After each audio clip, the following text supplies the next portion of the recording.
Love lives here. All right. So, co-creating community.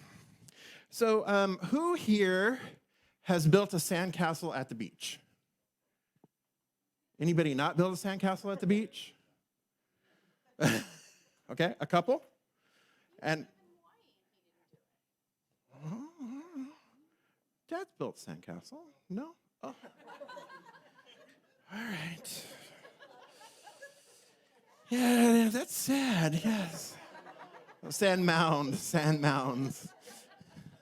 There we go.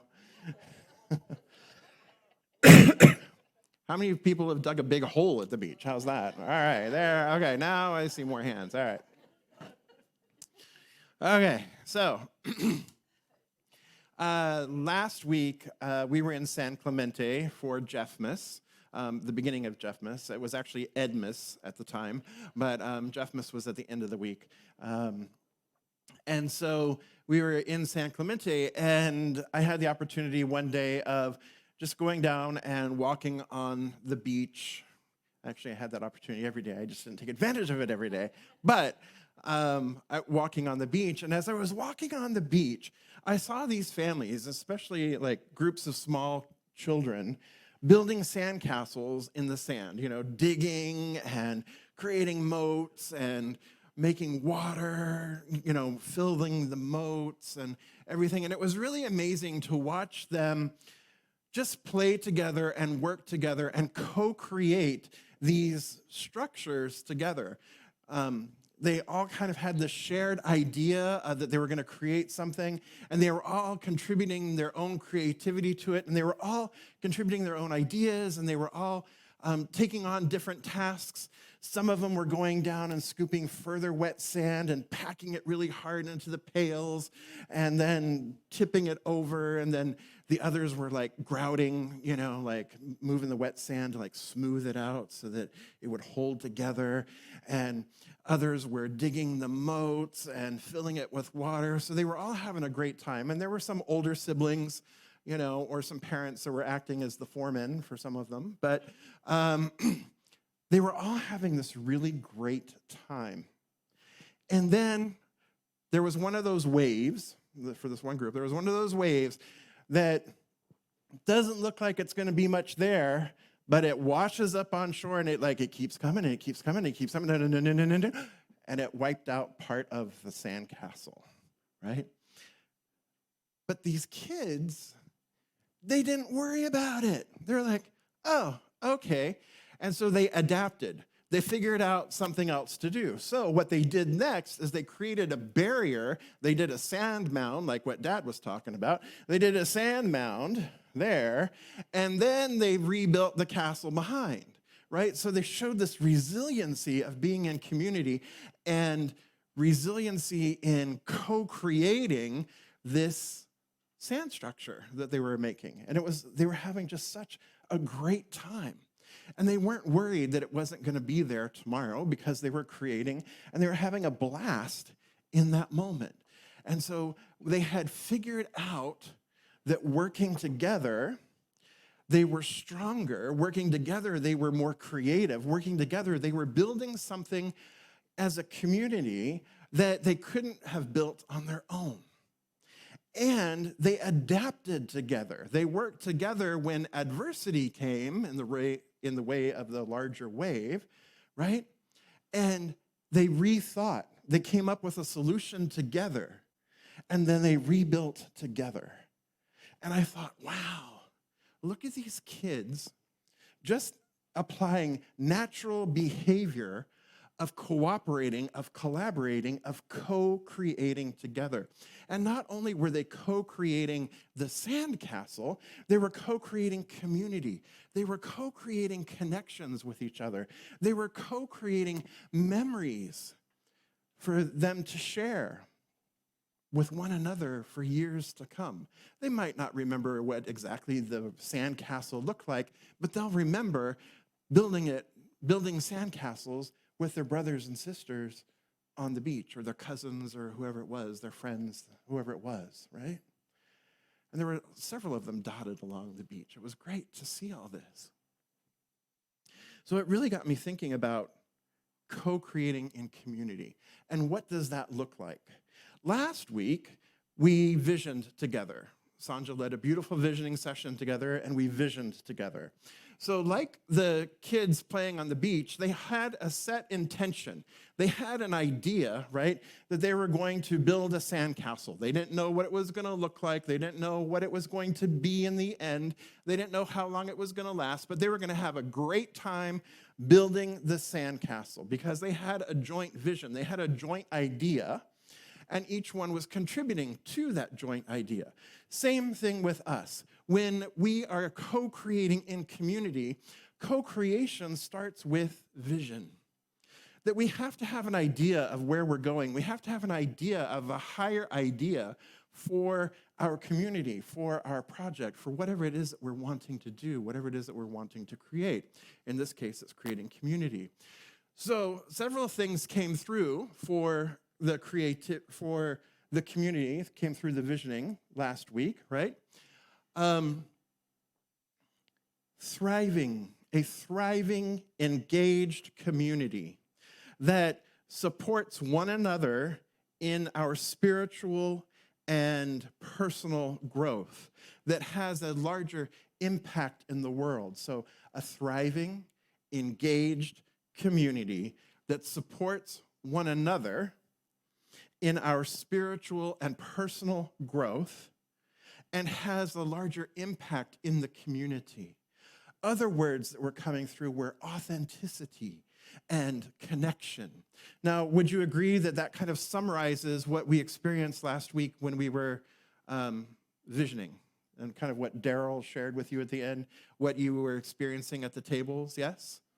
So we have this high idea, we have this vision. We don't need to know like all the details of where it's going to happen and what it's going to look like. And, we don't have to try and force ourselves to imagine it, right?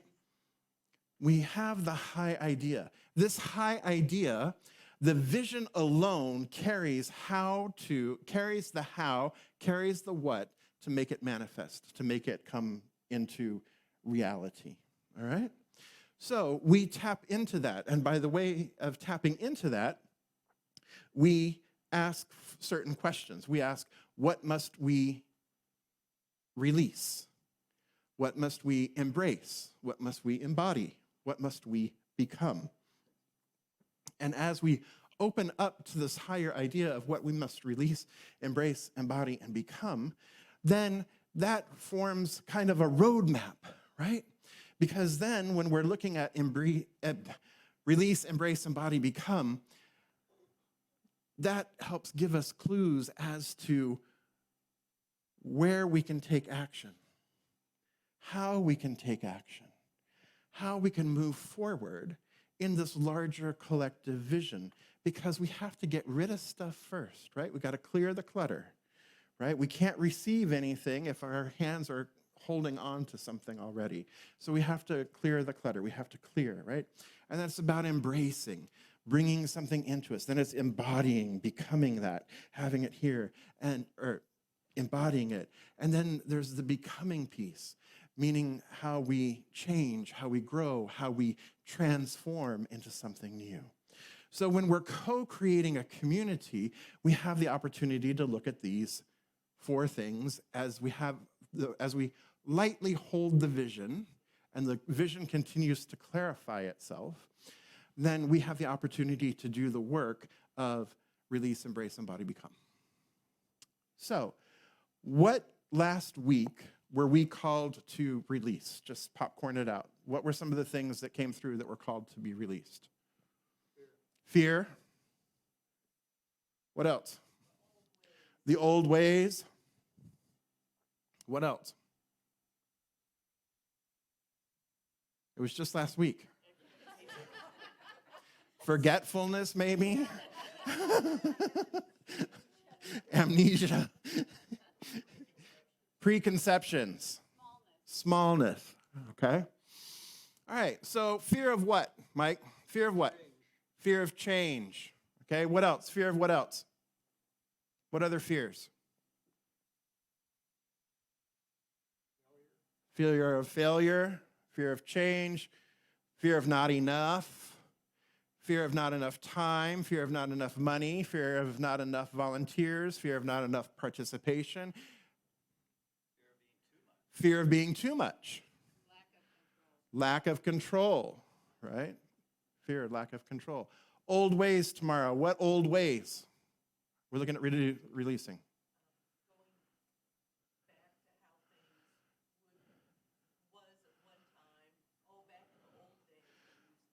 Right. Back in the old days, we used to, trying to go back in time, right? Yeah. Our feet point forward for a reason, do they not?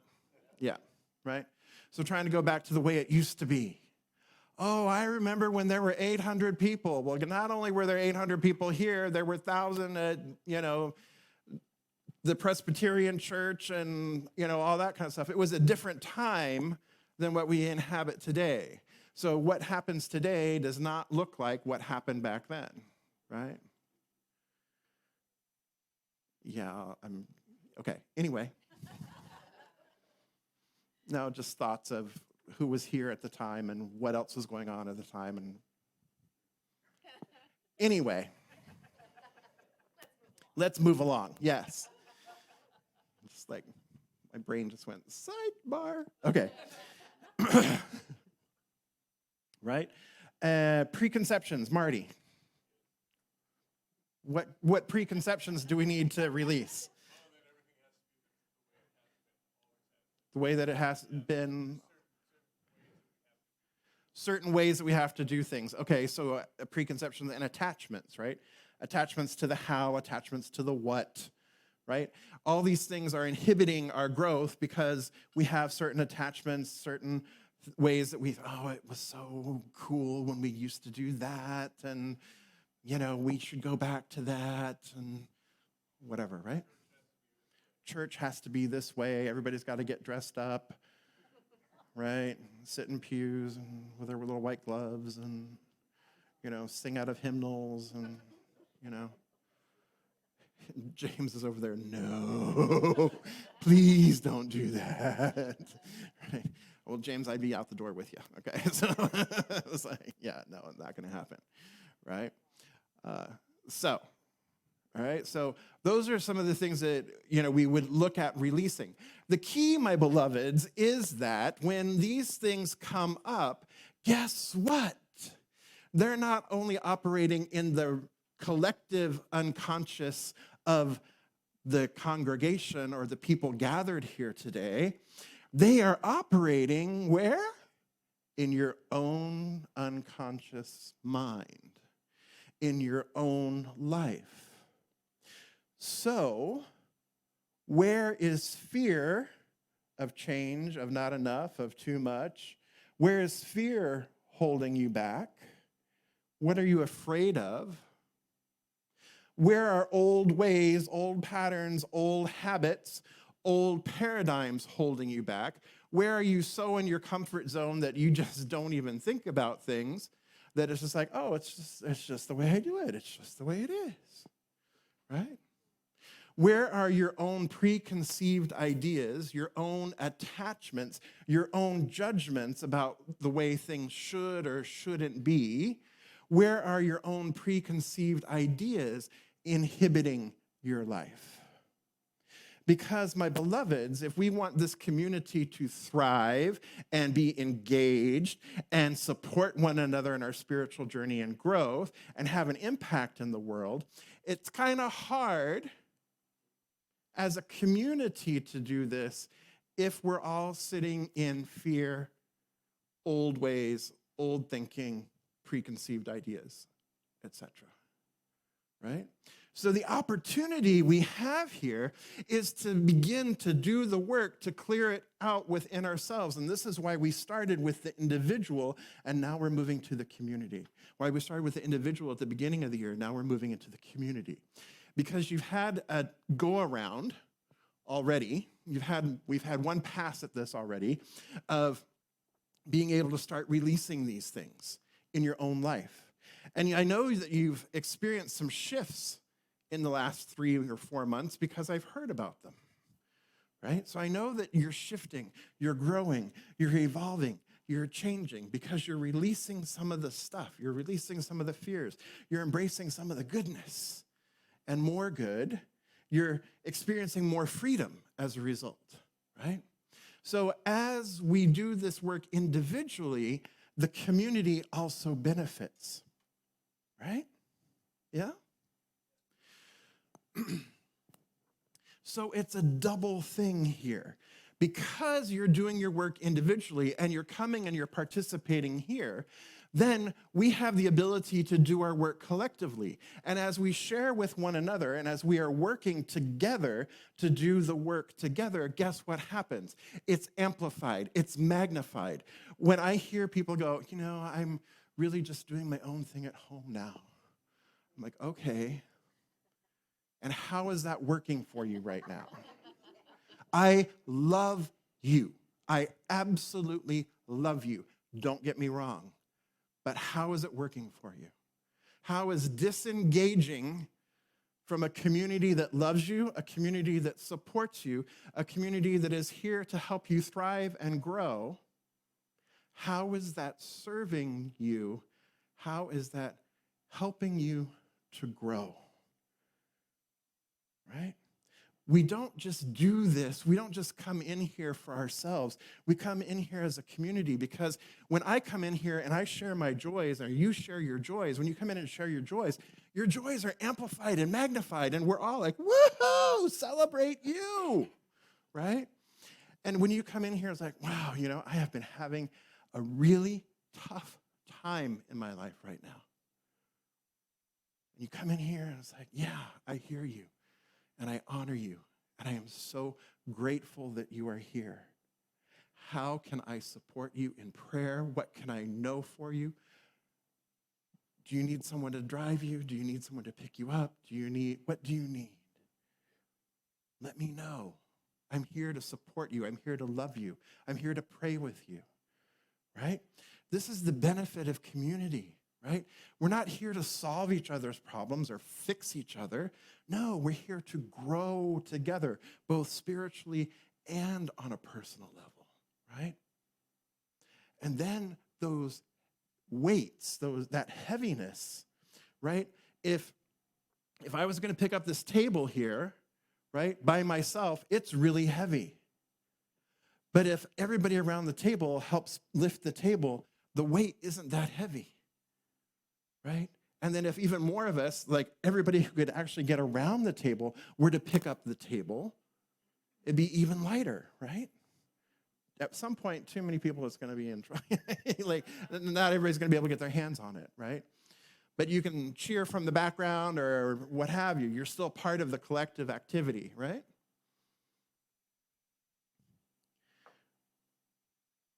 So what then was being called to be embraced? What was being called to be embraced? You remember? Or become? Embrace, embody, become? Open to new ideas?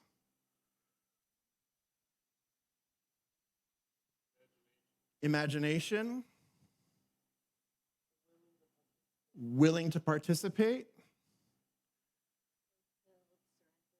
Faith-filled, surrendered? Great. So, openness, right? Being open to possibilities, being open to new ideas, surrendering into the order of the universe rather than surrendering into chaos, surrendering into the order of the universe, right? A willingness,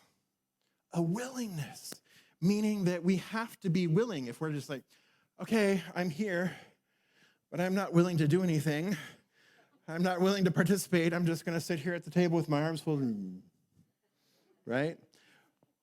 You're not contributing, right? There's a lack of willingness. And if there's a lack of willingness, right, you're not serving yourself and you're not serving the community, right? So even just being present, yes, your presence is beautiful, your presence is here, but there has to be a certain amount of willingness. It can be okay to be a little scared to change or be out of our comfort zones. And there's just a willingness to try something different. A curiosity, perhaps, right, is what is called for. So, collaboration, cooperation, strength. It's all done as we believe. And it's done as we believe in our community, working individually and together collectively, right? So when you say, or when somebody says, they ought to really do something about that. Or, I think they should. Or, Reverend Jeffrey, I think you should.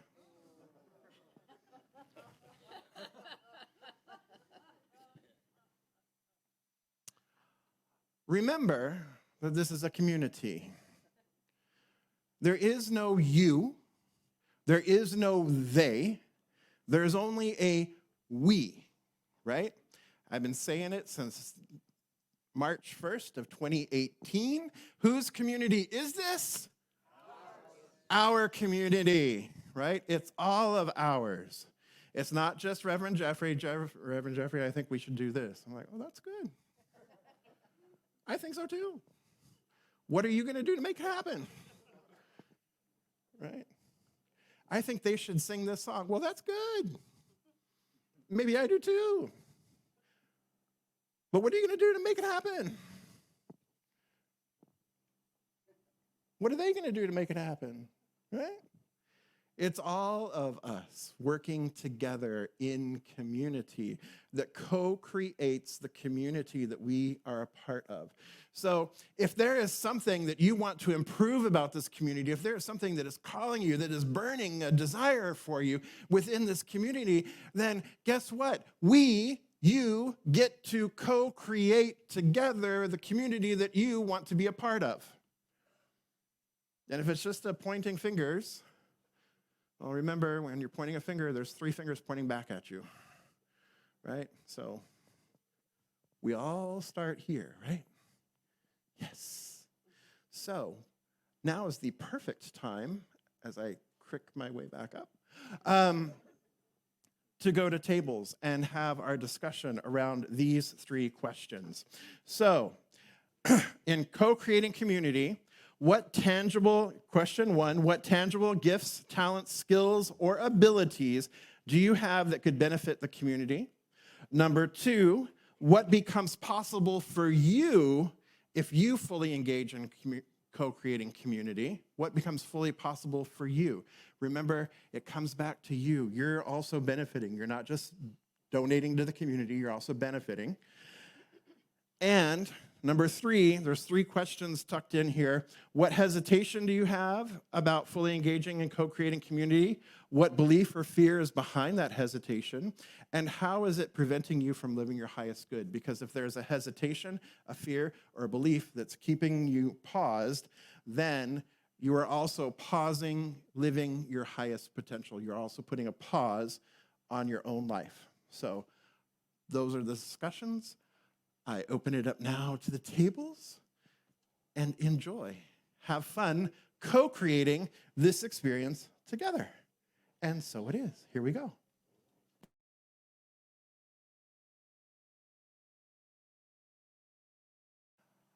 Make sure that you engage with these questions during the week in our Facebook group. There's more opportunities to engage with these questions. So even if you didn't get a chance to talk about them today, here, make sure that you are engaging with them because you'll still have that opportunity. So,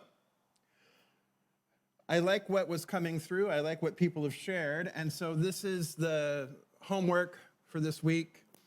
And you guys are always on point. You're anticipating. I love it. So, this week you're going to make a commitment to co-creating your community. It's a commitment to co-creating your community. All right? So, I know that I am an integral part of my community and that my participation benefits me as much as it benefits my community, and I take responsibility for co-creating the community that I want to be a part of. So, the way I do this, here's your action items right here on the screens. There's a screen there, and a screen up here, right? This week, I commit to So this week we have the Spirit of Art auction. Yes? We remember we have Spirit of Art. We remember how much fun Spirit of Art is. Remember how much money Spirit of Art has raised in the past? Yes. Okay, then. Why do we only have 12 tickets sold? So, for example, I'm going to use this as an example for this, okay? So, I commit to co-creating my community, right? So, this week, I commit to attending Spirit of Art, to co-create my community. I will do this by, 1, buying my ticket. 2, I will invite friends on Facebook, on Instagram. Personally, I will text my friends. I will call my friends. I will say, hey, we're having this awesome event with live music, live jazz band.